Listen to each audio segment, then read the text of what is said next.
ఒక ఊరిలో అక్క చెల్లెళ్ళు ఉండేవాళ్ళు. అక్క బుద్ధిమంతురాలు, చెల్లెలు కొంచెము ఆకతాయి. వారిద్దరూకి చిన్నప్పటి నుండి వాళ్ళ నానమ్మ చెప్పే కథలు వింటూ పెరిగారు. అక్కయ్యకు అభిమన్యుడి కథ అంటే చాలా ఇష్టం.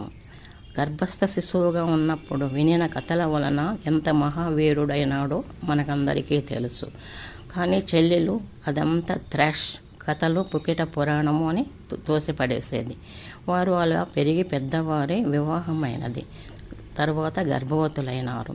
అక్క మాత్రము నానమ్మ చెప్పిన సూత్రాలను పాటిస్తూ మంచిగా ఉండేది.